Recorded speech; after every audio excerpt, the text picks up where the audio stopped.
السلام علیکم پیارے ویورز، آج میں بچوں سے ریلیٹڈ آپ کو کھانسی سے فوری علاج کی ٹپس بتاؤں گی، کیونکہ جب سردیاں آتی ہیں تو بچوں کو کھانسی ہو جاتی ہے، اکثر چھاتی میں بلغم جم جاتی ہے، جس کی وجہ سے رات کو سونا بھی مشکل ہو جاتا ہے۔ اور کھانسی کے فوری علاج کے لیے چند آسان طریقے میں آپ کو بتانے لگی ہوں، اور آپ نے احتیاطی تدابیر بھی کرنی ہے۔ ادرک کا ارگ نکالنا ہے اور اسے شہد میں ملا کر بچے کو دینا ہے، آدھا چمچ، چھوٹا آدھا چمچ آپ نے ادرک کا رس نکال لینا ہے اور اس میں شہد ملا کر بچے کو دینا ہے۔ اس سے بچے کی کھانسی بالکل ٹھیک ہو جائے گی۔ اس کے علاوہ دوسرا یہ ہے کہ آٹے کا چھان 5 تولے لیں، اسے پانی میں ڈال کر خوب ابال لیں اور حسب ذائقہ اس میں نمک یا میٹھا شامل کر کے اس پانی کو پی لیں، کھانسی ختم ہو جائے گی۔ بچے کو ٹھنڈا پانی بالکل نہ دیں۔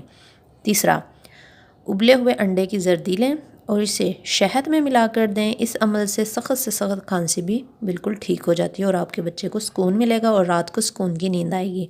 ویڈیو اچھی لگی ہے تو لائک، شیئر اور چینل کو ضرور سبسکرائب کیجیے گا، اور اگر آپ میری کوکنگ ویڈیوز دیکھنا چاہتے ہیں تو آپ میرے کوکنگ چینل کو بھی سبسکرائب کیجیے گا اور ولاگنگ چینل کو بھی سبسکرائب کیجیے گا، جس کا لنک ڈسکرپشن میں ہے۔ پھر ملوں گے انشاءاللہ ایک نئی ویڈیو کے ساتھ۔ اپنا بہت سا خیال رکھیے گا۔ اللہ حافظ۔